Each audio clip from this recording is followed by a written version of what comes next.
பீக்கங்காய் தோல் சட்னி. பீக்கங்காய் தோலை வந்து வேஸ்ட்டாக குப்பையில் எரியாமல் அதை வந்து தோலை எடுத்து வச்சு இந்த மாதிரி எண்ணெய் ஃபஸ்ட்டு வடைச்சட்டியில் எண்ணெய் ஊற்றி வணக்கிக்கோங்க. வணக்கி ஒரு பிளேட்டில் மாற்றி வச்சுக்கிறேன். அதில் வந்து என்னென்ன போடுறதுன்னா தக்காளி, வெங்காயம், பூண்டு, சீரகம், மிளகு, மல்லி, கருவேப்பிலை இதெல்லாம் போட்டு வணக்கலாம். எண்ணெய் ஊற்றிக்கோங்க ஒரு வடைச்சட்டியில்.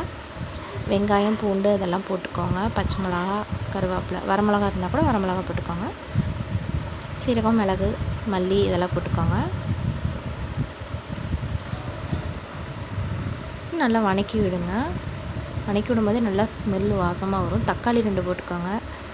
அப்புறம் அந்த வணக்கி வச்சுருந்த பீக்கங்காய் தோலை வந்து போட்டுக்கோங்க. நல்லா வதக்கி விடுங்க. நல்லா பொன்னிறமாக ஆகிற வரைக்கும் வதக்கி விட்டாச்சு. அப்புறம் கடைசியாக வந்து தேங்காய் போட்டுக்கலாம். தேங்காய் கொஞ்சமாக போட்டுக்கோங்க. ஒரு 1/4 மூடி போட்டுக்கோங்க.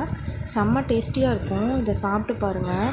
தோசை, இட்லி எல்லாத்துக்குமே செம்ம டேஸ்டியாக இருக்கும். சாப்பாட்டுக்கும் நல்லாயிருக்கும். குழந்தைங்க ஆசையாக சாப்பிடுவாங்க. அந்த சீரகம், மிளகு வாசம் இருக்கிறனால அரைச்சிக்கோங்க.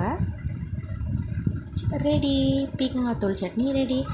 இந்த வீடியோ பிடிச்சிருந்தால் லைக் பண்ணுங்கள், ஷேர் பண்ணுங்கள், கமெண்ட் பண்ணுங்கள். பாய்.